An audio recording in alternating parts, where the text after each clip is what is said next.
پھولوں سی مسکراتی صبح، کھلے آنکھ صلی اللہ کہتے کہتے، کھلے آنکھ صلی اللہ کہتے کہتے۔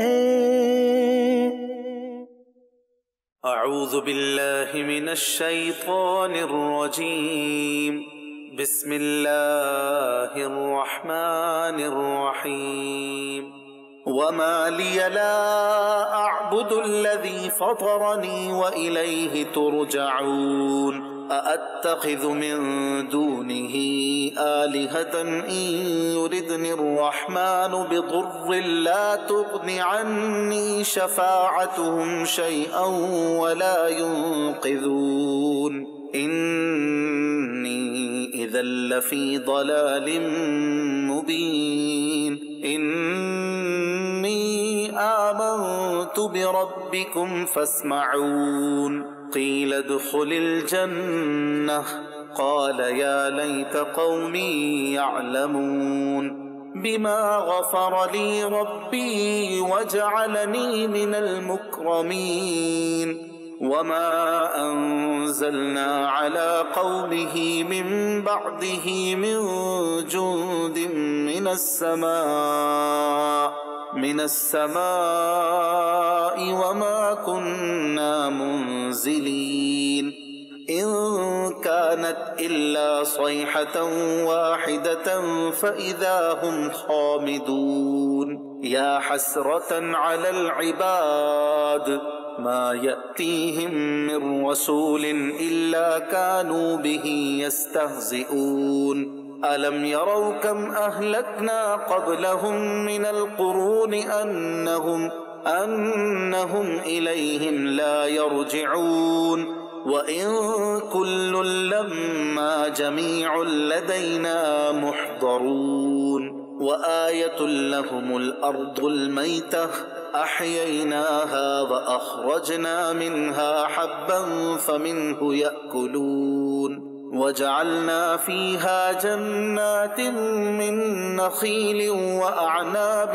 وفجرنا فيها من العيون ليأكلوا من ثمره وما عملته أيديهم أفلا يشكرون، سبحان الذي خلق الأزواج كلها مما تنبت الأرض ومن أنفسهم ومما لا يعلمون، وآية لهم الليل نسلخ منه النهار فإذا هم مظلمون، والشمس تجري لمستقر لها ذلك تقدير العزيز العليم، والقمر قدرناه منازل حتى عاد كالعرجون القديم، لا الشمس ينبغي لها أن تدرك القمر ولا الليل سابق النهار، وكل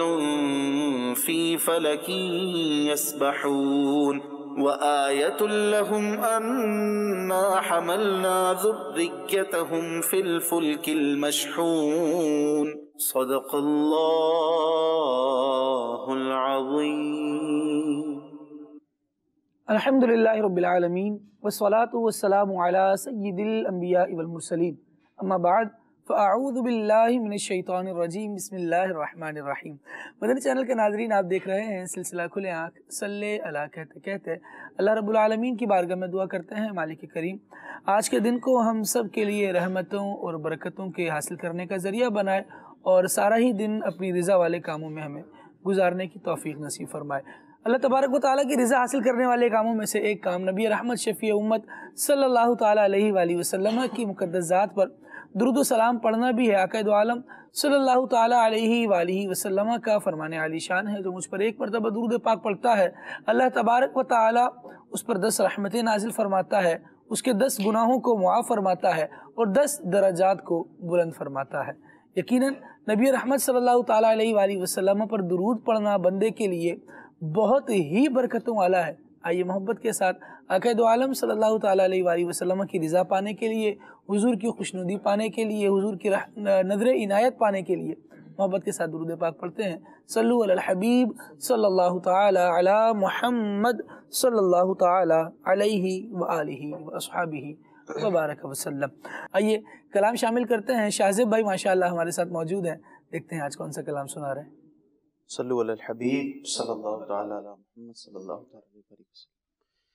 صلی علی نبینا صلی علی نبینا صلی علی محمد صلی علی شفیعنا صلی علی شفیعنا صلی علی محمد.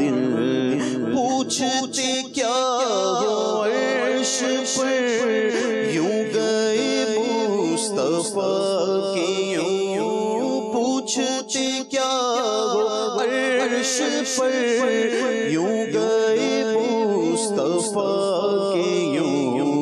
کیف کے پر جہاں جلے کیف کے پر جہاں جلے کوئی بتائے کیا کہ یوں. صلی علی کریمنا صلی علی کریمنا صلی علی محمد. انشاءاللہ. راہ عرفان سے جو ہم نادیدہ رو محروم نہیں. راہ عرفان سے جو ہم نادیدہ رو محروم نہیں. راہ عرفان سے جو ہم نادیدہ رو محروم نہیں. راہ عرفان سے جو ہم نادیدہ رو محروم نہیں. مصطفیٰ ہے مسند ارشاد پر کچھ غم نہیں. مصطفیٰ ہے مسند ارشاد پر کچھ غم نہیں. مصطفیٰ ہے مسند ارشاد پر کچھ غم نہیں. ہوں مسلمان گرچہ ناقص ہی صحیح اے کاملو. ہوں مسلمان گرچہ ناقص ہی صحیح اے کاملو. ماہیت پانی کی آخر یوں سے نم میں کم نہیں. ماہیت پانی کی آخر یم سے نم میں کم نہیں. مصطفیٰ ہے مسند ارشاد پر کچھ غم نہیں. مصطفیٰ ہے مسند ارشاد پر کچھ غم نہیں. غنچے ماں اوحا کے جو چٹ کے تنا کے باغ میں.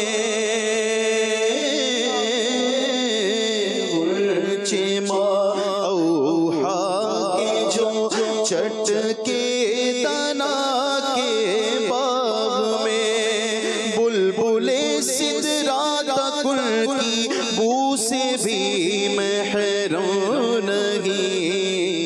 بلبل سدرا گل کی بو سے بھی محروم نہیں.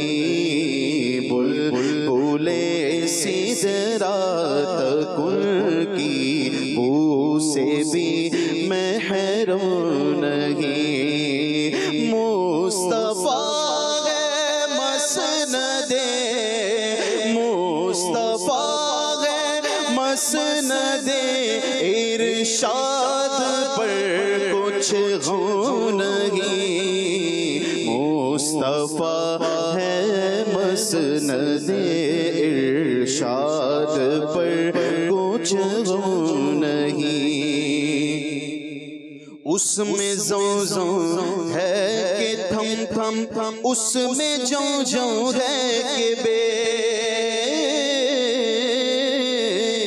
اس میں زوں ہے کہ تھم تھم، اس میں جوں ہے کہ بیش، کثرت کوثر میں زوں کی طرح کم نہیں، کثرت کوثر ہے، کثرت کوثر میں زوں کی طرح کم نہیں، مصطفیٰ ہے مسند ارشاد پر کچھ غم نہیں، مصطفیٰ ہے مسند ارشاد پر کچھ غم نہیں، پنجے مہر عرب ہے جس سے دریا بہہ گئے،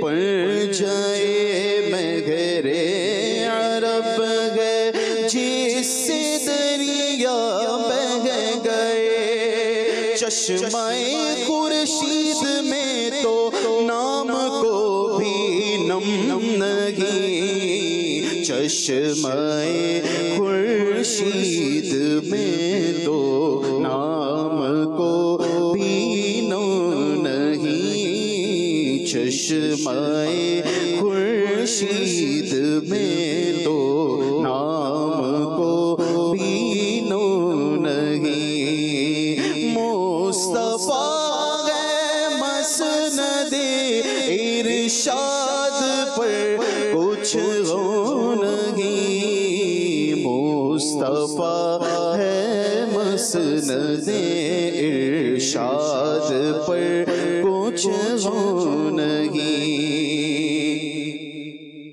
ہے انہی کے دم بدوں کی باغ عالم میں بہار،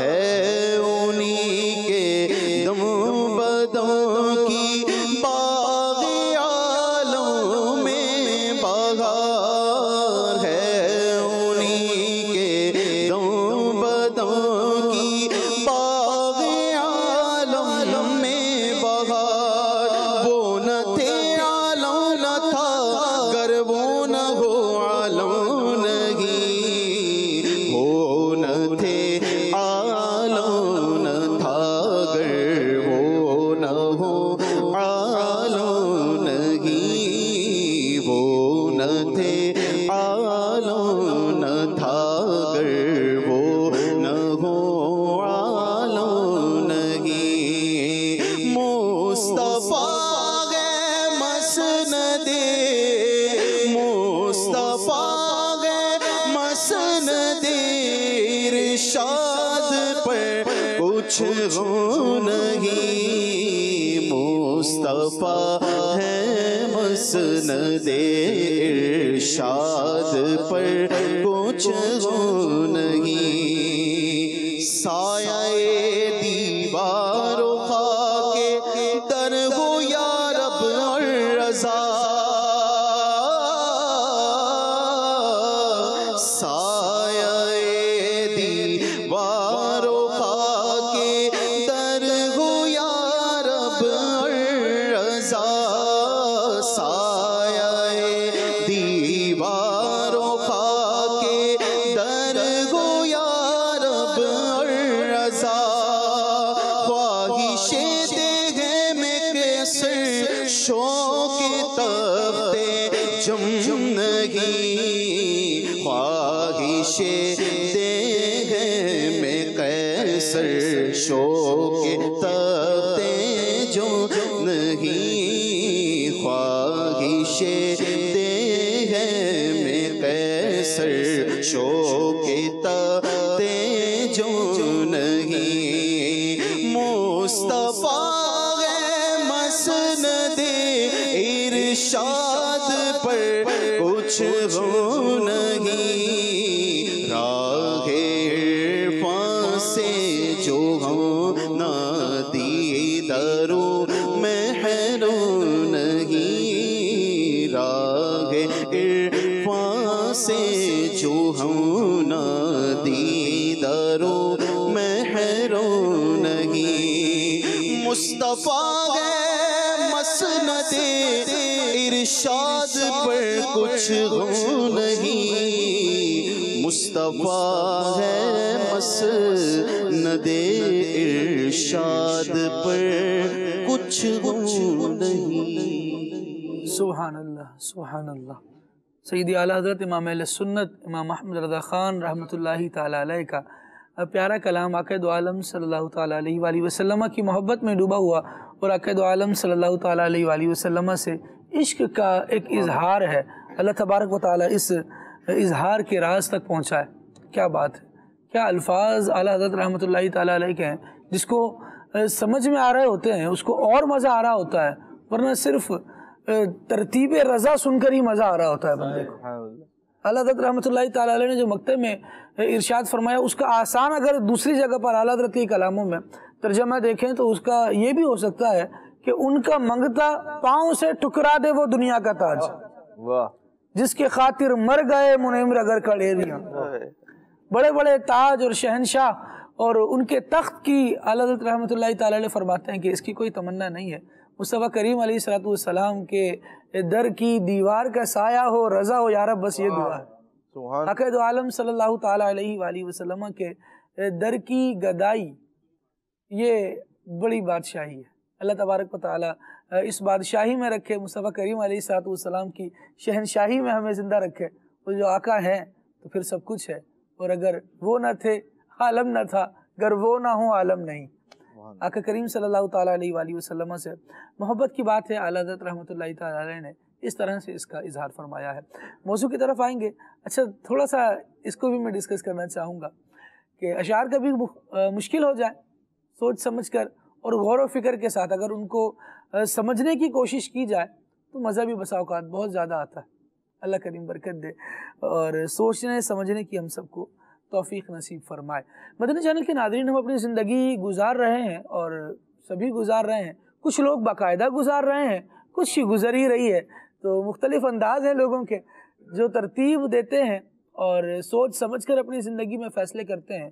ان کی زندگی جو ہے وہ نسبتاً دیگر کی اعتبار سے بہت کامیاب نظر آتی ہے، کوئی سلجھی ہوئی نظر آتی ہے، اتنے زیادہ ڈسٹرب اور الجھے ہوئے نظر نہیں آتے، وہ کاموں کو مینج کر رہے ہوتے ہیں۔ عدنان بھائی کی طرف میں آگے بڑھوں گا اور پہلا سوال یہی کہ حضرت کس طرح سے زندگی کو مینج کیا جائے اور کیا سوچ سمجھ اس کے پیچھے ہماری ہو کہ زندگی آرام سے بھی چلے اور جو بے اطمینانیاں بے سکونیاں یہ بھی تھوڑی دور ہو۔ الحمدللہ رب العالمین والصلاة والسلام علی سید المرسلین، اما بعد فاعوذ باللہ من الشیطان الرجیم، بسم اللہ الرحمن الرحیم۔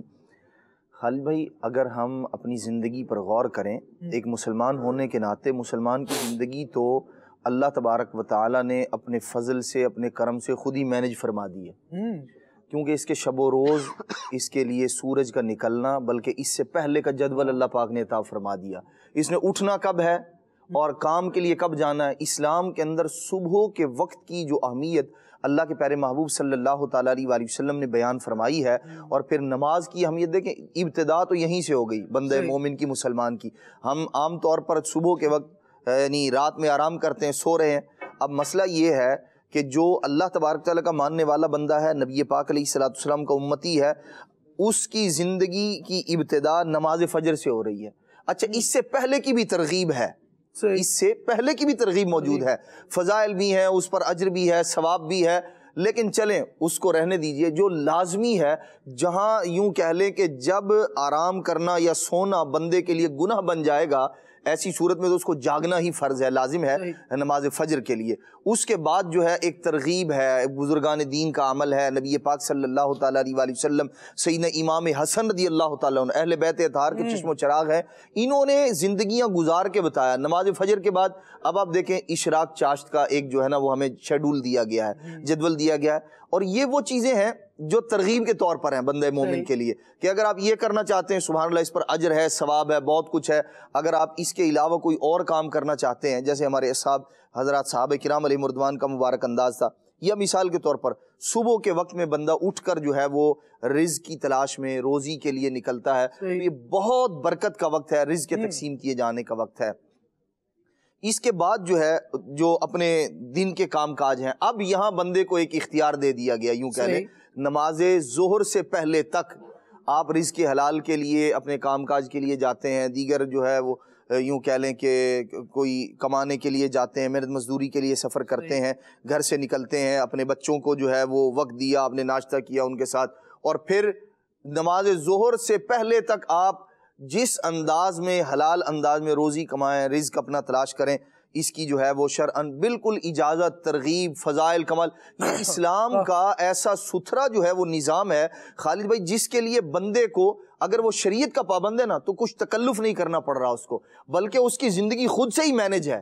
ایسا نہیں ہے کہ وہ کوئی شیڈول بنائے گا، میں نے یہ کام اتنے بجے کرنا ہے، یوں کرنا ہے، یوں کرنا، تب ہی وہ چل پائے گا، بلکہ 5 نمازوں کا شیڈول اللہ پاک نے اس کی زندگی میں دے دیا، اور ان کے درمیان کا جو وقت ہے اس کے لیے اس کے اندر وہ اپنا رزق حلال تلاش کرتا ہے، رزق کماتا ہے، اپنے عزیز و اقارب کو وقت دیتا ہے۔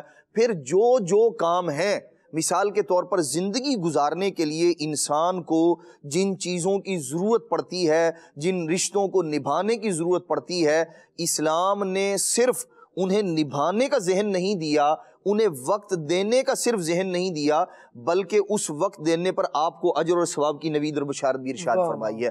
جیسے مثال کے طور پر آپ اپنے عزیز و اقارب کے پاس جاتے ہیں، بھئی یہ زندگی کا حصہ ہے جی، اب میں کیسے جاؤں گا، اپنی زندگی کو مینج نہیں کروں گا، تو بھئی آپ کی زندگی کو اللہ پاک نے، اسلام نے، شریعت نے پہلے ہی سے ہی مینج کر دیا کہ آپ نے یہ کام بھی کرنا ہے اپنی زندگی کے اندر، اپنے عزیز و اقارب کو، اپنے رشتہ داروں کے ساتھ اچھا سلوک کرنا ہے، بدلے میں کیا ملے گا؟ صلہ رحمی تو ہے ہی ہے، اجر ہے، ثواب ہے، زندگی میں بندے کی عمر میں اضافے کی نوید ہے، رزق میں برکت کی بشارت ہے۔ آپ دیکھیں یعنی ہر اعتبار سے بندہ مومن جو ہے وہ فائدے ہی فائدے میں ہے۔ اب زندگی یوں جو ہے ایک شیڈول جو قدرتی طور پر ہے، آپ دیکھیں اسی طرح جو مختلف ہمارے گوشہ زندگی کے جو لوگ ہیں، اگر ان کی زندگیوں کو دیکھیں، مثال کے طور پر ایک مؤذن ہے، ایک امام ہے، ایک استاد صاحب ہیں، تو ان کی زندگی بھی مینج ہے۔ یہ علیحدہ بات ہے کہ جب آدمی فطرت سے ہٹتا ہے، چونکہ اسلام دین فطرت ہے، اور اس کی جو عبادات ہیں، اس کے جو احکامات ہیں وہ فطرت سے قریب تر ہیں، اسی لیے بندے کو تکلف نہیں کرنا پڑتا۔ اصل میں دیکھیں نماز فجر کے لیے اٹھنا اس لیے مشکل ہو گیا کہ ہم نے فطرت کو تبدیل کیا۔ اللہ پاک نے تو رات بنائی تھی آرام کرنے کے لیے، سکون پانے کے لیے، ہم نے کیا کیا؟ رات کو جاگتے رہیں گے، اور جب فجر کا وقت ہوگا پھر سونے کے لیے سارا بچپن بھی یہی پڑھ کے گزار دیا کہ بخشے ہیں دن راتیں دی آرام کو تو نے، بخشے ہیں دن کام کو تو نے، اور جب بڑے ہوئے تو اس کو الٹ کر دیا۔ جس طرح آپ ارشاد فرما رہے تھے کہ فجر میں اٹھے یا اس سے پہلے اٹھے، لیکن ہمارے ہاں تو عجیب ہی ماحول ہے، خاص کر شہری علاقوں میں، کہ جس وقت اٹھنا تھا اس وقت سونے کے لیے بستر پر آتے ہیں، کہ اب گویا یہ تھک گئی ہے ان کی مشین بھی، اب انہوں نے آرام کرنا۔ فطرت کو یعنی جو اصل تھی اس کو تبدیل کیا، اب مسائل کھڑے ہوئے، اب مسائل یوں کھڑے ہوئے۔ سب سے پہلی بات تو یہ ہے کہ اب فجر کا شکوہ کہ جی فجر میں آنکھ نہیں کھلتی، بھائی آپ سو ہی فجر سے 10 منٹ پہلے رہے ہیں، یا 1 گھنٹہ یا آدھا گھنٹہ پہلے رہے ہیں، تو اب آنکھ کیسے کھلے گی؟ اب تو آپ کو غور کرنا چاہیے اس وقت میں میرا سونا بھی جائز ہے یا ناجائز ہے، یعنی ایسے وقت میں سو رہا ہوں جب کنفرم ہے کہ آنکھ نہیں کھلے گی۔ اچھا اب کیا ہوا؟ جب سویا دیر سے، اب اٹھے گا بھی دیر سے۔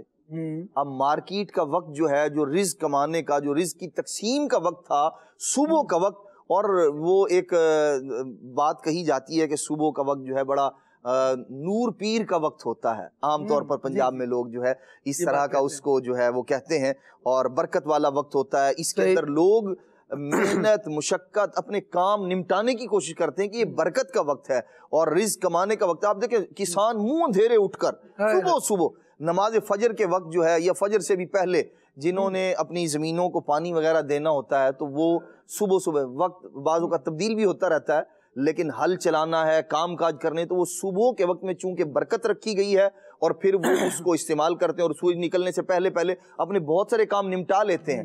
ہم نے سارے کا سارا نظام الٹا کر دیا کہ وہ جو رات کو آرام کرنے کا وقت تھا اس کو کام کا بنا لیا، اور جو کام کا وقت تھا جب نمازوں کی پابندی کرتا بندہ، دیگر اپنے کام کاج کرتا تو سویا پڑا ہوا ہے، 12 بجے تک تو سو رہا، 1 بجے اٹھے گا، 2 بجے مارکیٹ جائے گا اور پھر رات گئے تک وہ مارکیٹ میں مطلب دکان پر بیٹھا رہے گا۔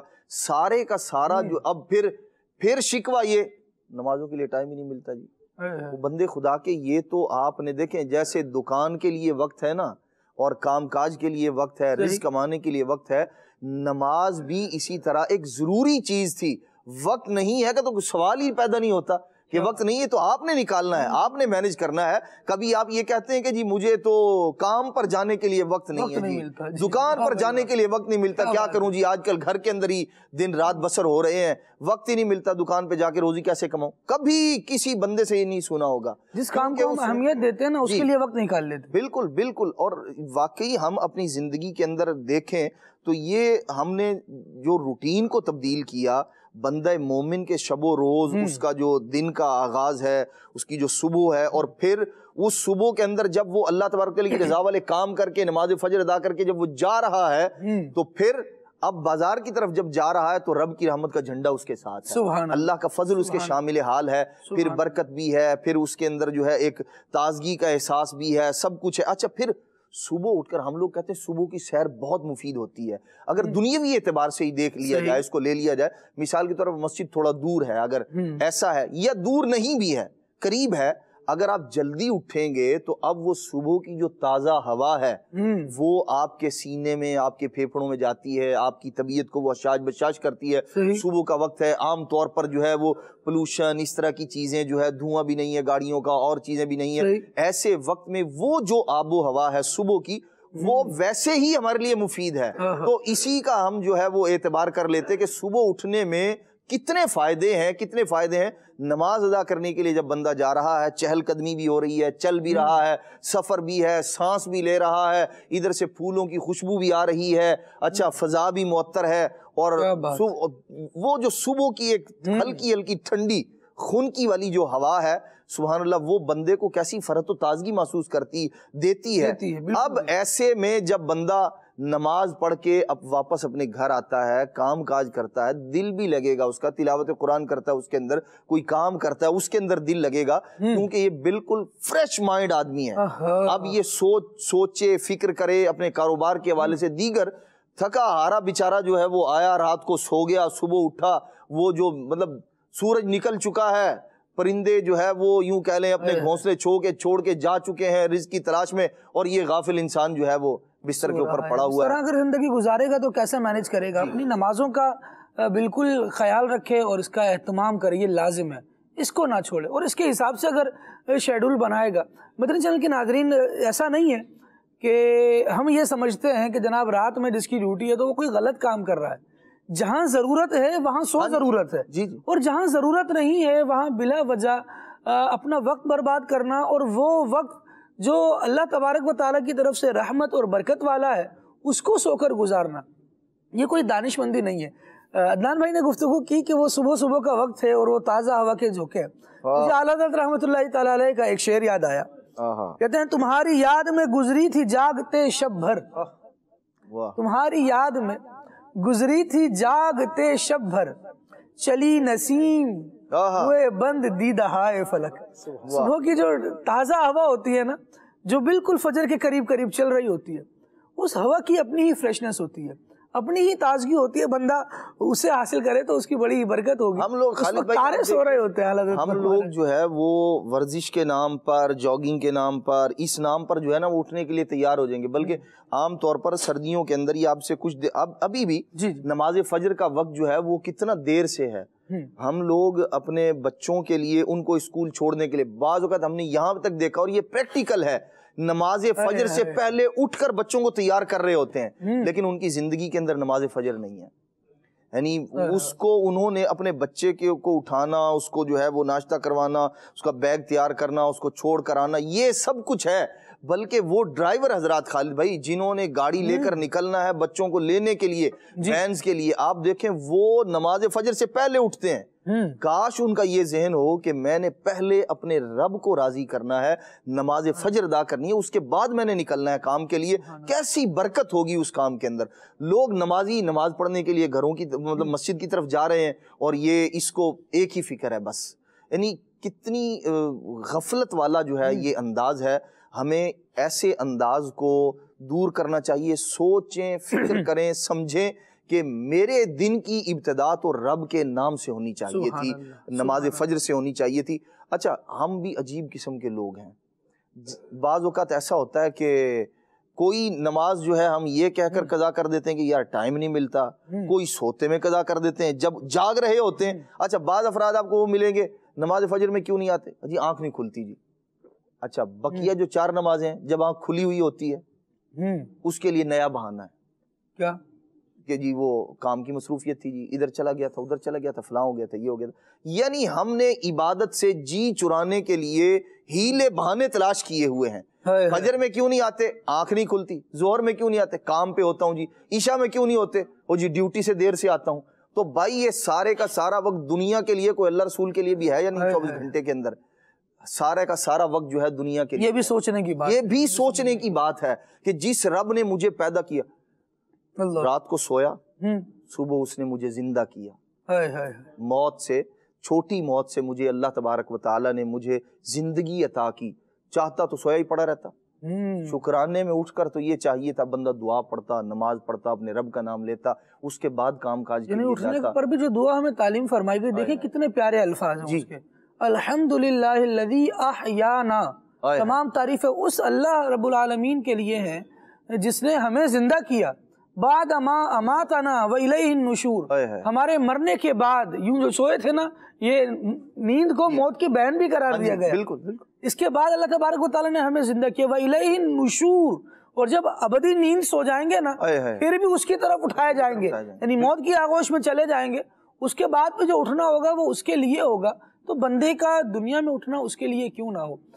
دنیا میں رہنا، اللہ والوں کا تو انداز یہ بیان کیا گیا، ان صلاتی و نسکی و محیایا و مماتی للہ رب العالمین، میری نمازیں، میرے روزے، میری نمازیں، میری قربانیاں، میرا جینا، میرا مرنا للہ رب العالمین، اللہ رب العالمین کے لیے ہے۔ راشد بھائی سے چاہوں گا اس موضوع پر تھوڑی سی گفتگو فرمائے کہ جس طرح ابھی عدنان بھائی ارشاد فرما رہے ہیں کہ رزق کی تلاش اور اس کے لیے صبح صبح سے اٹھ جانا، رب العالمین کا فرمان وابتغوا عند اللہ الرزق واعبدوہ واشکروا لہ، اللہ کے پاس رزق کو تلاش کرو، اس کی عبادت کرو، اس کا شکر ادا کرو۔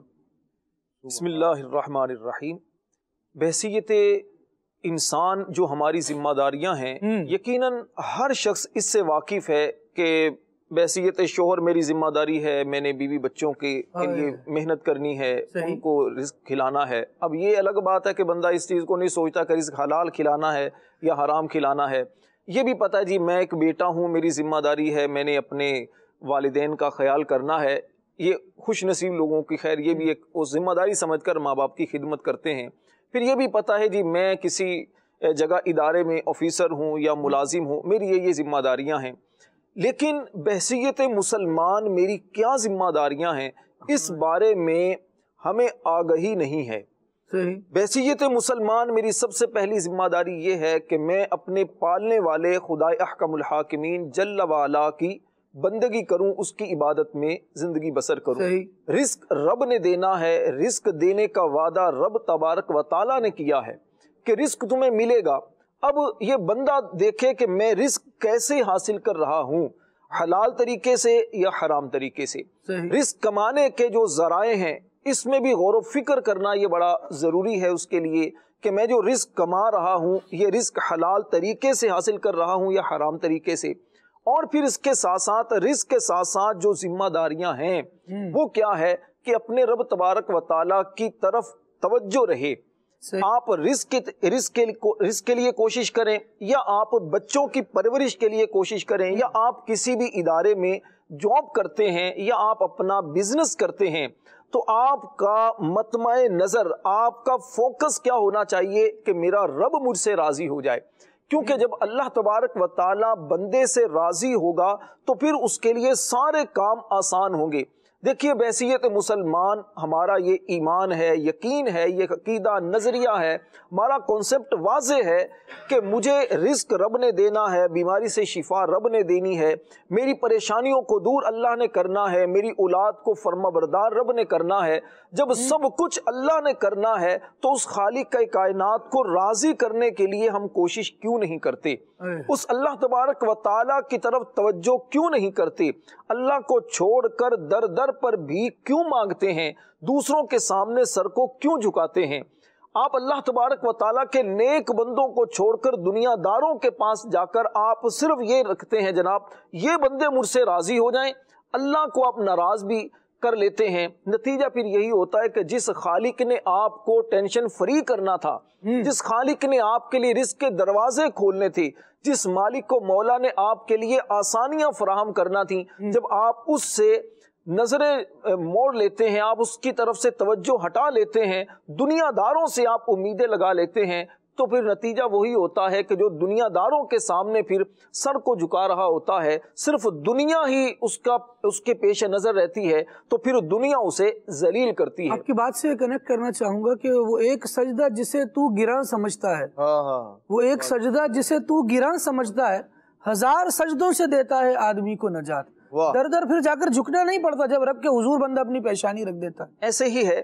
تو آپ نے جس طرح شروع میں بات بیان کی کہ اللہ تبارک و تعالیٰ نے جس طرح ایک رزق کا وعدہ کیا ہے کہ رزق ہم نے تلاش کرنا ہے، اور اس کے ساتھ ساتھ اس میں ہم نے سوچنا بھی ہے۔ بنیادی جو ضرورت جو ہمارا آج کا موضوع بھی ہے کہ ہمیں سوچ سمجھ کر زندگی کے فیصلے کرنا ہوتے ہیں۔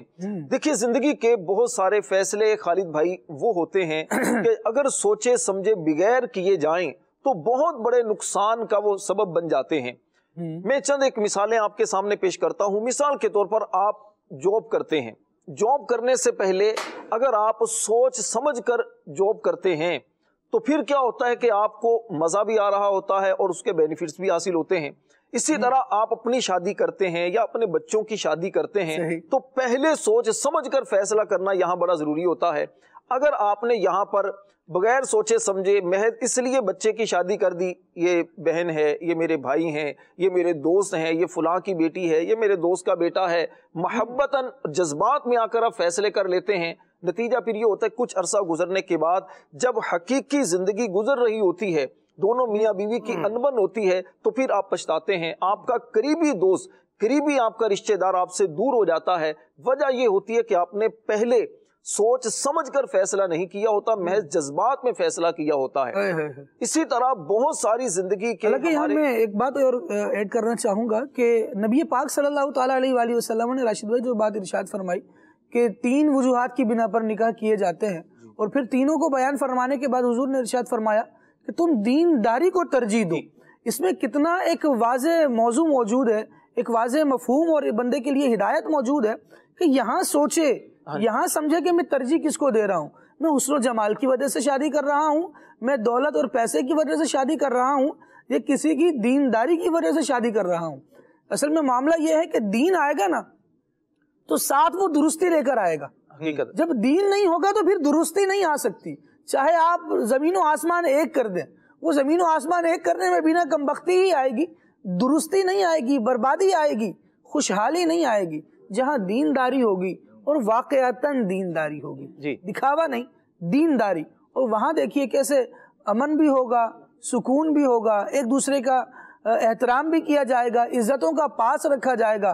جو 2 فریقین آپس میں لڑ رہے ہوتے ہیں، جن کی ایک مثل مشہور ہے، مطلب دنیا کی جنگیں ختم ہو سکتی ہیں، ساس بہو کی جنگ ختم نہیں ہو سکتی، اس طرح کی لوگ باتیں کر رہے ہوتے ہیں۔ وہ ساس بہو کو باقاعدہ پیش ہی ایسے کیا جا رہا ہوتا ہے کہ یہ 2 الگ الگ گروپ ہیں جن میں کبھی نہ سلو ہونے کی قسم کھائی گئی ہے، تو انہوں نے کبھی سلو ہی نہیں کرنی، کبھی ملنا ہی نہیں ہے۔ جب ایسی تجاویز، ایسی آراء کے ساتھ بندہ آئے گا گھر میں، گویا کسی مورچے میں داخل ہو رہا ہے اور اس کو اسے فتح کر کے باہر آنا ہے، تو پھر نتیجہ یہی ہوگا کہ فساد برپا ہوگا۔ اور یہی بات ہوگا کہ اگر اس کی ماں کو، شوہر کی ماں کو اپنی ماں سمجھیں گی تو وہ آپ کی ماں کو اپنی ماں سمجھے گا. ورنہ ایسا نہیں ہے کہ خاتون جو ہے وہی خاتون سے لڑ رہی ہو. یہاں مرد حضرات جو ہے وہ بھی اپنے سسرال کے ایسے گنڈے بنے ہوتے ہیں کہ دیکھی پالے حالات ہیں. معاشرہ ہمارے سامنے ہے. دینداری جہاں چھوٹ جاتی ہے وہاں پھر بڑی بڑی بلائیں آتی ہیں. اصل میں خالد بھائی ایک وجہ یہ بھی ہوتی ہے کہ ہم اپنے فیصلے کرنے میں مستقل نہیں ہوتے. ہماری سوچ جو ہے نا وہ مستقل نہیں ہوتی، سوچ جو ہے مضبوط نہیں ہوتی. اس کی وجہ یہی ہوتی ہے کہ لوگ دراصل نا وہ 3 طرح کے ہوتے ہیں. سیدنا عمر فاروق رضی اللہ تعالیٰ عنہ نے بیان فرمایا کہ لوگوں کی جو سوچ ہے یا کیٹیگریز ہیں وہ لوگ 3 طرح کے ہوتے ہیں. آپ نے فرمایا ایک تو وہ لوگ ہوتے ہیں کہ جو اپنی سوچ میں اپنے معاملات میں مستقل مزاج ہوتے ہیں، صحیح مضبوط ہوتے ہیں سوچ میں. فرمایا اور دوسرے نمبر پر وہ لوگ ہوتے ہیں جو اپنی سوچ کے اعتبار سے، تدبر اور فہم کے اعتبار سے اتنے کامل نہیں ہوتے، لیکن وہ کیا کرتے ہیں کہ جو کامل لوگ ہوتے ہیں نا ان سے دوستی ان کی ہوتی ہے، ان سے مشورہ کرتے ہیں، میٹنگ کرتے ہیں، اپنے معاملات میں ان سے رائے لیتے ہیں تو وہ اس طرح اپنا معاملہ درست کر لیتے ہیں. فرمایا تیسرے وہ لوگ ہوتے ہیں کہ جو نہ تو مستقل مزاج ہوتے ہیں، سوچ ان کی پختہ نہیں ہوتی، اور نہ ہی وہ کسی اچھے آدمی سے، کسی سمجھدار سے مشورہ لیتے ہیں. یہ لوگ پھر زندگی میں پریشان رہتے ہیں. یہ جو کیٹیگریز ہے نا جس کی طرف آپ نے اشارہ کیا، چاہے وہ داماد کی صورت میں ہو، چاہے وہ جناب بیٹے کی صورت میں ہو، شوہر کی صورت میں ہو، یا پھر وہ ایک شوہر کی صورت میں ہو، یہ دراصل ہوتے ہیں کانوں کے کچے، مستقل مزاج نہیں ہوتے، اور پھر اپنی ان کی کوئی سوچ نہیں ہوتی. اچھا بڑے لوگوں میں پھر ان کا اٹھنا بیٹھنا نہیں ہوتا. اچھا عمر کا یہ جو سلسلہ ہوتا ہے، یوں سمجھیے کہ 15-20 سال کے بعد سے لے کر یہ 25 سال تک کا جو ایک 25-30 سال کا جو ایک ہوتا ہے، اس عرصے میں سوچ اتنی مضبوط نہیں ہوتی. تو دانشور یا بڑے لوگ کہتے ہیں کہ اس عمر میں اپنے جیسے لوگوں سے دوستی نہ کی جائے. اس عمر میں اپنے جیسے لوگوں میں، اپنے جیسے جوانوں کے قریب بیٹھنے کی بجائے بزرگوں کے پاس بیٹھا جائے، علماء کی زیادہ صحبت اختیار کی جائے، اہل علم حضرات کے پاس زیادہ بیٹھا جائے. اس سے فائدہ یہ ہوگا کہ ان کی زندگی کے جو تجربات ہیں، علماء کے پاس بیٹھیں گے تو دینداری میں ان کی جو پختگی ہے وہ آپ کو اچھی رائے دیں گے، آپ کے اندر پختگی پیدا کریں گے اور آپ کی سوچ کو وسعت دیں گے. اس کا نتیجہ پھر یہ ہوگا کہ جب آپ 30-35 سال سے اوپر جائیں گے اور آپ کی سوچ میں جب پختگی آ رہی ہوگی تو یوں سمجھیے کہ آپ کی بنیادوں میں، آپ کی سوچ میں ایک پختگی آئے گی، دینداری آئے گی، سمجھداری آئے گی، اور حالات و واقعات سے مقابلہ کرنے کا آپ کے اندر ایک یوں سمجھیے کہ جذبہ پیدا ہوگا اور قوت اور طاقت آپ کے اندر پیدا ہو جائے گی. یہ بات جو آپ نے کی اس کو انڈوز کرنے کے لیے میں حضرت عبداللہ ابن عمر رضی اللہ تعالیٰ عنہ کو کوٹ کروں گا. آپ ننھی عمر میں نا فاروق اعظم رضی اللہ تعالیٰ عنہ کے ساتھ جا کر جہاں اس طرح کی مجالس ہوتی ہیں کہ وہاں بچوں کو لایا جا سکتا ہو، کیونکہ ایک بات یہ بھی ہے کہ فاروق اعظم رضی اللہ تعالیٰ عنہ نبی پاک صلی اللہ تعالیٰ علیہ وآلہ وسلم کے مشیر خاص ہیں. جس طرح صدیق اکبر رضی اللہ تعالیٰ عنہ ہے، اس طرح فاروق اعظم رضی اللہ تعالیٰ عنہ بھی بہت کلوز نبی پاک صلی اللہ تعالیٰ علیہ وآلہ وسلم سے، اور کئی معاملات پر ان سے مشورے کیے جاتے. اچھا دوسری طرف مولا علی مشکل کشا کرم اللہ تعالیٰ وجہ الکریم کو دیکھیں کہ کم سنی کے عالم میں ہی مصطفیٰ کریم علیہ السلام کے ساتھ رہے، اور وہاں سے جو پھر پختگی عطا ہوئی نا کہ جو چھوٹی عمر میں بڑوں کے زیر تربیت رہا اور ان کی بات مانتا رہا، پھر بڑے ہو کر اس کے فیصلے مثالی فیصلے ہیں. چاہے وہ فاروق اعظم کے فیصلے دیکھے جائیں، صدیق اکبر رضی اللہ تعالیٰ عنہ کے فیصلے دیکھے جائیں، عثمان غنی رضی اللہ تعالیٰ عنہ کے فیصلے دیکھے جائیں، مولا علی کے فیصلے دیکھے جائیں. اچھا یہ تو حضرات بڑے ہی ہیں، یہ بڑے ہی ہیں، ان کی اولاد وہ بھی یقیناً بڑی ہے، لیکن جب ان کی بھی بات کی جائے نا ان کے فیصلوں میں بھی ایسے گوشے ملتے ہیں کہ بندہ حیران ہو جاتا ہے کہ جس عمر میں ان کا یہ فیصلہ ہے اس عمر کے عام طور پر لوگ ایسی باتیں نہیں کرتے، لیکن پیچھے دیکھا جائے تو حضور کی بارگاہ میں حاضری موجود ہے. خالد بھائی آپ دیکھیے، آپ نے بچوں کی بات کی کہ چھوٹی عمر میں بڑوں کی صحبت، بڑوں کی گیدرنگ جو ہوتی ہے یہ انسان کے چھوٹی عمر میں انسان کی سوچ کو پختہ کیسے کرتی ہے. حضرت سیدنا زید بن ثابت رضی اللہ تعالیٰ عنہ، نبی پاک علیہ السلام نے جب اعلان نبوت کیا تو ان کی عمر مبارک صرف 5 یا 6 سال تھی. حضور علیہ السلام جب مدینہ شریف میں آتے ہیں اس وقت بھی آپ کی عمر مبارک بہت چھوٹی سی تھی، ٹھیک ہے. نبی پاک علیہ السلام کے قریب رہے، حضور علیہ السلام نے ان کو مشورہ دیا کہ آپ عبرانی زبان سیکھیں، سریانی زبان سیکھیں. انہوں نے 2-3 زبانیں نبی پاک علیہ السلام کے مشورے پر سیکھی، اور پھر آگے چل کر یہی حضرت زید بن ثابت رضی اللہ تعالیٰ عنہ کتنا عظیم کارنامہ اور امت پر کتنا عظیم احسان کرتے ہیں. ان کا انتخاب کنہوں نے کیا؟ حضرت سیدنا صدیق اکبر نے، سیدنا عمر فاروق اعظم نے، سیدنا عثمان غنی رضی اللہ تعالیٰ عنہ نے قرآن پاک کو جمع کرنے کے حوالے سے اور قرآن پاک کو ایک لغت پر لکھنے کے حوالے سے اور قوم کو اس پر متفق کرنے کے حوالے سے ان کا انتخاب کیا. کتنا بڑا کام ان سے لیا گیا. اسی طرح دوسرے دیکھیے حضرت عبداللہ بن عباس رضی اللہ تعالیٰ عنہ، بہت چھوٹی عمر تھی، نبی پاک علیہ السلام کی صحبت میں بیٹھتے، صحابہ کرام کے پاس بیٹھتے. حضرت عمر فاروق رضی اللہ تعالیٰ عنہ، سیدنا صدیق اکبر رضی اللہ تعالیٰ عنہ کی مجالس میں آپ شرکت کرتے، خاموش رہتے، سنتے کہ صحابہ کرام کی گفتگو آپس میں کیا ہوتی ہے، ان کے آپس میں علمی مشاغل کیا ہیں، کس طرح یہ اجتہاد اور کس طرح یہ کسی بات پر اتفاق کرتے ہیں، یہ ساری چیزیں دیکھ رہے ہیں. پھر آگے چل کر یہی عبداللہ ابن عباس رضی اللہ تعالیٰ عنہ کتنے بڑے مقام پر پہنچتے ہیں. قرآن پاک کی تفسیر کے حوالے سے آپ کا نام سند کی حیثیت رکھتا ہے. اللہ اکبر. اچھا، اسی طرح پھر مزید آپ اور دیگر صحابہ کرام، حضرت عبداللہ ابن عمر رضی اللہ تعالیٰ عنہ ہیں، یا پھر امام حسن و حسین رضی اللہ تعالیٰ عنہ اجمعین ہیں. بہت چھوٹی عمر ہے، صحابہ کرام کے ساتھ ساتھ رہتے ہیں، دیکھتے ہیں. حضرت علی شیر خدا کرم اللہ تعالی وجہہ الکریم کی آپ نے بات کی، چھوٹی عمر ہے، نبی پاک علیہ السلام کو دیکھتے ہیں، آپ نماز کس طرح پڑھتے ہیں، آپ کس طرح لوگوں کو دین سکھاتے ہیں، چیزیں دیکھ رہے ہیں. اور نتیجہ پھر کیا ہوا؟ آگے وقت آتا ہے کہ نبی پاک علیہ السلام جب مکہ سے ہجرت کر کے مدینہ جا رہے ہیں، اتنا بڑا ایک بوجھ اور اتنی بڑی ذمہ داری ان کو دے کر جا رہے ہیں کہ جو قوم کی امانتیں آپ کے پاس ہیں ان کا امین بنا کر حضرت علی رضی اللہ تعالیٰ عنہ کو مدینہ کی طرف جا رہے ہیں. اللہ. اسی طرح خالد بھائی، آپ کسی بھی قوم کی ترقی کا اگر آپ جائزہ لیں گے تو آپ کو پتا چلے گا کہ وہاں کے جو چھوٹی عمر کے لوگ تھے یا جوان قسم کے لوگ تھے، ان کو تربیت جو کی ہے وہ بڑے لوگوں نے کی ہے. ایسے لوگوں کو چنا جاتا کہ جو جس کے اندر لینے کی صلاحیت ہوتی، آبزرو کر سکتے جو چیزوں کو، تو ان کو پھر آگے چل کر بڑے مقام پر فائز کیا جاتا. تو کہنے کا مقصد یہ ہے، خلاصہ کلام یہ ہے کہ ہمیں چاہیے کہ اپنی زندگی کے جو بڑے بڑے فیصلے ہیں وہ سوچ سمجھ کر کریں، اور اسی طرح بڑے لوگوں کے پاس بیٹھیں. اس سے آپ کی سوچ بڑی ہوگی، بڑوں کے پاس بیٹھیں گے سوچ بڑی ہوگی. کہا جاتا ہے کہ ہر کام میں خود تجربہ کرنے سے بہتر یہ ہے کہ تجربہ کر آدمی سے مشورہ کر لیا جائے. آپ ایکسٹرا محنت کرنے سے بچ جائیں گے. جس مقام تک وہ بندہ 40 50 یا 60 سال میں پہنچا ہے، آپ اس چیز کو 20 25 سال یا 15 سال کی عمر میں سیکھنے میں کامیاب ہو سکتے ہیں. سبحان اللہ. یہ تجربہ کار لوگوں کی کچھ بات سنتے ہیں اور بہت زیادہ تجربے کار. ہمارے استاد العلماء مفتی محمد قاسم اتاری دامت برکاتہم العالیہ زندگی میں تبدیلی لانے کا طریقہ بیان کر رہے ہیں. آئیے ملاحظہ کرتے ہیں. صوفیہ کرام 2 اصطلاحات استعمال کرتے ہیں، ایک ہے تخلیہ اور ایک ہے تحلیہ. تخلیہ اور تحلیہ. تخلیہ کہتے ہیں خالی کرنے کو، اور تحلیہ کہتے ہیں مزین کرنے کو، زیب و زینت کرنے کو، گویا زیور چڑھا دینے کو.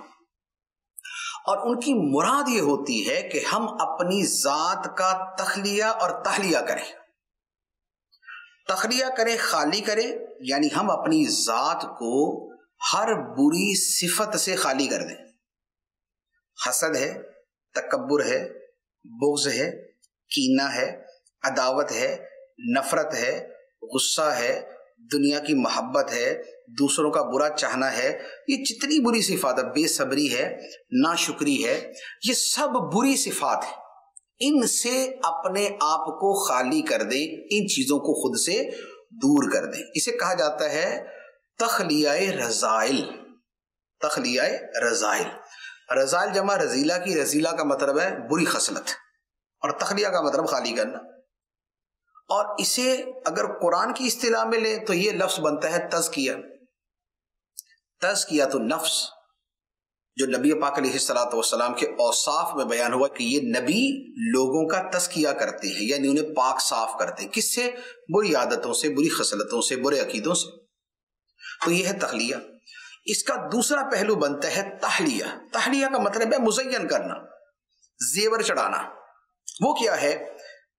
اخلاص کے زیور سے اپنے آپ کو آراستہ کر لیں، صبر کے زیور سے آراستہ کر لیں، شکر کی خوبی پیدا کر لیں، آخرت سے محبت، خدا سے محبت، مخلوق پہ شفقت، بوڑھوں کی عزت، چھوٹوں کے ساتھ اچھا رویہ، اور اس کے علاوہ جتنی اخلاقی خوبیاں ہیں۔ تو اب اخلاص، صبر، شکر، توکل، قناعت، اللہ کی رضا پہ راضی رہنا، آخرت سے محبت، خدا سے محبت، اب یہ والی جتنی چیزیں ہیں یہ ہیں زیورات، یہ خوبیاں، یہ زیورات ہیں، ان سے اپنے آپ کو مزین کر لیں۔ یہ ہے تحلیہ، اسے کہتے ہیں تحلیہ بالفضائل، تخلیہ عن الرذائل، تحلیہ بالفضائل، کہ بری عادتوں سے اپنے آپ کو خالی کر لینا اور اچھی عادتوں سے اپنے آپ کو سنوار لینا، مزین کر لینا۔ اب اگر آپ اس پر فوکس کر لیں تو آپ یقین کیجئے اگلے آنے والے 12 مہینے آپ کی زندگی بدل دیں گے۔ کیسے؟ ہر مہینے ایک بری عادت ختم کرنے اور ایک اچھی عادت اپنانے کو اپنا ہدف بنا لیں، اپنا ٹارگٹ بنا لیں، اپنا گول بنا لیں۔ مثال کے طور پہ اگر طبیعت کے اندر سخت کلامی ہے تو اب سخت کلامی ایک برائی ہے، اور اس کے مقابلے میں جو نرم گوئی ہے، جو نرمی سے بات کرنا ہے، یہ اچھائی ہے۔ اب آپ جنوری کا یہ اپنا ہدف بنا لیں کہ میں اس مہینے میں سخت کلامی نہیں کروں گا، اور اس پورے مہینے میں جس سے بات کروں گا نرمی والی، شفقت والی، محبت والی، الفت والی، اپنے قریب کرنے والی، نہ کہ دور کرنے والی۔ اور پورا مہینہ جنوری کی یکم سے لے کر آخری تاریخ تک آپ روزانہ بس اس کو دیکھتے رہیں۔ جب آپ پورا مہینہ اس پہ رہیں گے تو آپ یقین کیجئے یہ 30-31 دن کے بعد آپ کو پتہ چلے گا کہ really I have changed, I have got change، میری زندگی کے اندر تبدیلی آ چکی۔ اگلے مہینے اگلی عادت کو پکڑ لیں۔ اب دیکھ لیں آپ میں حسد کی بیماری ہے تو آپ کہ یار اس مہینے کسی سے حسد نہیں کروں گا، جس کے بارے میں ہوا نا یہ مجھ سے آگے کیوں ہے، میں اسی کے لیے دعا کروں گا اور اسی کی تعریف کروں گا اور اسی کی خیر خواہی کروں گا اور اسی کے بھلے کے لیے کوئی کام کروں گا۔ جسٹ 30 days 31 days آپ اس کو تھوڑا سا فوکس رکھیں کہ مجھے اس مہینے میں حسد نہیں کرنا، خیر خواہی کرنی۔ 30 دن کے اندر آپ اپنے اندر تبدیلی پائیں گے۔ تو یوں 1 by 1 ایک ایک شے کو لیتے رہیں اور یہ 12 مہینے کا ہدف بنا لیں۔ 12 مہینے کے بعد آپ دیکھیں گے کہ آپ کی زندگی کہاں سے کہاں پہنچ گئی اور کیا سے کیا ہو گئی۔ تو لہذا سال کی جو ابتدا ہے اسے اس انداز کے اندر اگر ہم لے کے چلیں اور شروع کے اندر if we make our plans, so I think inshallah at the end of the year it would be a big change in our life۔ سبحان اللہ جی، ایسے ہی چینج آتا ہے لائف میں اور سوچنا پڑتا ہے اس کے لیے، اور جو سوچا ہے اس پر عمل درآمد بھی کرنا پڑتا ہے۔ ایک مشہور بات ہے کہ جب سوچیں گہری ہو جائیں تو پھر فیصلے کمزور ہو جاتے ہیں۔ کچھ لوگ ہوتے ہیں جو شاید سوچتے ہی رہتے ہیں۔ بالکل، لوگوں میں ایک مزاج ہے کہ وہ بیچارے کسی کام پر اچھا کوئی کام کرنا چاہتے ہیں، آپ انہیں سوچنے کا کہتے ہیں بھائی آپ سوچ لیں، اس پر تھوڑا غور فکر کر لیں، تو ان بیچاروں کی سوچ اتنی لمبی ہو جاتی ہے کہ وہ سوچنا ہی مشکل ہو جاتا ہے ان کے لیے۔ سوچ کے پریشان ہو جاتے ہیں کہ بھئی اب کرنا کیا ہے۔ کام کرنے چلے تھے، سوچ کے نہ کرنے پر جو ہے یوں کہہ لیں کمر بستہ ہو گیا کہ نہیں میں تو یہ کام نہیں کرنا چاہیے مجھے۔ حالانکہ سوچ اور فکر جو ہے اس کا مطلب تو یہ ہے کہ آپ کوئی کام کرنے جا رہے ہیں، اس کام میں مجھے فائدہ ہوگا، نقصان ہوگا، اس کا اینڈ کیا ہوگا۔ اصل تو یہ ہے کہ آپ بس آنکھیں بند کر کے اندھیرے میں تیر چلانا جس کو کہا جاتا ہے عام طور پر، وہ کام کوئی شروع کر لیا آپ نے، انجام کیا ہے، ایک قدم تو اٹھا لیا، دوسرا کہاں رکھنا ہے جگہ ہی نہیں، پتہ ہی کوئی نہیں ہے۔ ایسا انداز نہیں ہونا چاہیے، بلکہ آپ جب بھی کوئی کام کرنے جا رہے ہیں تو اس پر بندہ غور فکر کرتا ہے، میں نے ایک قدم اٹھایا، دوسرے کے لیے جگہ مجھے پہلے سے تلاش کرنی ہے۔ ایسا نہیں کہ میں نے اٹھا لیا اب کہاں رکھوں جی، اب پیچھے ہی آ جائیں جی آپ، تو سلامتی اسی کے اندر ہے۔ تو ایسا نہیں ہونا چاہیے، کوئی کاروبار ہے، کام کاج ہے، آپ نے اپنے بچے کو مدرسے میں داخل کروانا ہے، کہیں اسکول کے اندر آپ اس کو داخل کروانا چاہتے ہیں، یا اور کوئی اپنی جو ہے وہ لائف کے اندر کوئی آپ نیا کام شروع کرنا چاہتے ہیں، تو سوچ بچار اسلام ہمیں سوچ کا، آپ دیکھیں ہم اس رب کے ماننے والے ہیں جو افلا یتدبرون القرآن، جو تفکر تدبر کا ہمیں حکم قرآن کے بارے میں، دینی احکامات کے بارے میں جب دیا جا رہا ہے، حالانکہ قرآن کے احکام میں کسی قسم کا کوئی شک و شبہ والی گنجائش نہیں ہے، صاف واضح فرامین ہے، لیکن اس کے باوجود ہمیں اللہ تبارک و تعالی تدبر کا حکم دے رہا ہے، تفکر کا حکم دے رہا ہے، دنیاوی جو چیزیں ہیں ان کے اندر غور فکر کا ہمیں حکم دیا جا رہا ہے کہ اپنے گرد و پیش کو دیکھو، احکامات کو، بلکہ جب کوئی شخص تمہارے پاس کوئی چیز لے کر آتا ہے تو گونگے بہرے ہو کر اس پر ٹوٹ نہ پڑو، بلکہ اس پر غور فکر کرو، تدبر کرو، تفکر کرو، ساری چیزیں دیکھنے کے بعد پھر بندہ جو ہے وہ کسی طرف جاتا ہے، پڑھتا ہے۔ یہ جب دینی معاملات کے اندر ہمیں یہ سب کچھ کرنے کا حکم ہے تو دنیاوی معاملات تو بدرجہ اولا اس چیز کے حقدار ہیں، اس چیز کے وہاں زیادہ ضرورت ہے کہ آدمی سوچ فکر غور کے بعد کوئی کسی قسم کا فیصلہ کرتا ہے۔ دنیاوی معاملات کے اندر ہو، آپ دیکھیں کسی بندے سے کوئی غلطی ہو گئی ہے، خلاف مزاج بات ہو گئی، آپ ایک تو یہ ہے کہ آپ فوراً جو آپ کے ذہن میں پہلی دفعہ آیا آپ فوراً اس کو نافذ کر دیں، بندے کو ڈسچارج کر دیا جائے جی، آپ نے قلم چلا دیا، لیکن اس کے انجام پر نہیں غور کیا آپ نے کہ اس شخص کی اتنی بڑی سزا بنتی بھی تھی یا نہیں، اور پھر اس کے جانے کے بعد اب کیا ہوگا، یہ تو آپ نے سوچا ہی نہیں، دوسرا بندہ سارے کا سارا مطلب آپ نے ایسے ون شاٹ میں سب کام کر دیا، اور اب جو کام یعنی پہلے چل رہا تھا یا ایک اچھے انداز میں یوں کہہ لیں کہ ہو سکتا تھا کچھ تبدیلی کر کے، تو سوچ فکر غور کے بعد پھر جب بندہ فیصلہ کرتا ہے تو پھر بعض اوقات وہ سوچ فکر، اور اچھا سوچ فکر کے اندر بھی وقت کا بہت بڑا عمل دخل ہوتا ہے، آپ کیسے وقت سوچ فکر کر رہے ہیں، پہلے ہی بیچارہ ایک تو ٹینشن کا مارا ہوا ہے، اوپر سے تھکا ہوا ہے، ذہن بھی کام کاج کر کے اب سوچنے بیٹھ گیا، تھکا ہوا ذہن آرام کا مشورہ دے، ہاں جی، تو اچھا پھر یا مطلب جہاں آپ مشورہ کر رہے ہیں یا سوچ فکر غور فکر کر رہے ہیں، وہ جو آپ کے گرد و پیش کا، آپ کے ارد گرد کا جو ماحول ہے وہ بھی بہت اثر انداز ہو رہا ہے آپ کی سوچ اور فکر پر۔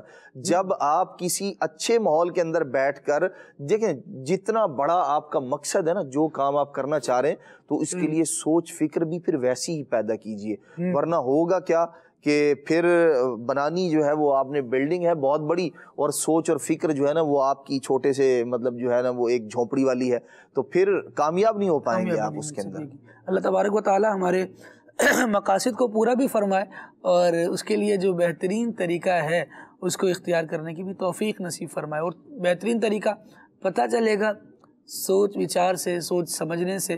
اللہ تبارک و تعالی ہماری سوچوں کو وسعت بھی نصیب فرمائے۔ مدنی چینل کے ناظرین، یہ بھی پورا ایک مستقل ٹاپک ہے، سوچ کی وسعت کیسی ہوتی ہے اور سوچ کو کیسے بڑا کیا جا سکتا ہے، یعنی سوچ کا جو دائرہ کار ہے۔ خالد بھائی یہ یوں کہہ لیں کہ بندے کو بعض اوقات گناہگار کرنے کا سبب بندے کے بدگمانی جو ہے یہ چھوٹی سوچ کا نتیجہ ہے نا۔ ایک شخص نے آپ کا فون نہیں ریسیو کیا، فون ریسیو نہیں ہو سکا، ارے نہیں جان بوجھ کے نہیں کیا، اس نے مجھ سے بات نہیں کرنا چاہتا، میں نے اس نے مجھے پیسے دینے ہیں واپس، اس لیے جان بوجھ کے ہیلے بہانے کر رہا۔ ابھی دیکھو اچھا دیکھیں فون ریسیو نہیں ہوا، 100 اس کے جو ہے نا وہ ریزن ہو سکتے تھے، لیکن ہم نے بدگمانی ایک مسلمان کے بارے میں بغیر کسی دلیل کے، نہیں اب یہ مجھے ملے گا نا تو مجھے کہے گا موبائل چارج نہیں تھا، موبائل بچے کے پاس تھا، خود سے آپ دیکھیں کدھر جا رہا بندہ، اس نے زن رکھ لیتے اس کی جگہ 40 بدگمانیاں، 40 بدگمانیاں۔ یہ سوچ فکر کے بغیر جو بات کی جا رہی ہے، بغیر سوچ فکر کا نتیجہ ہے نا یہ۔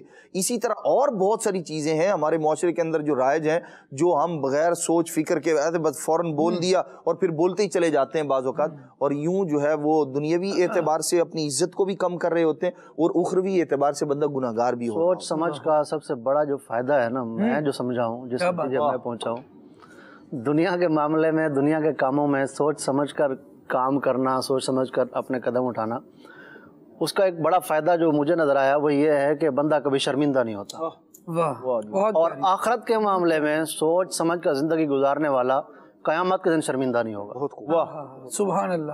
تو ہم مسلمان ہیں، ہمیں دنیا بھی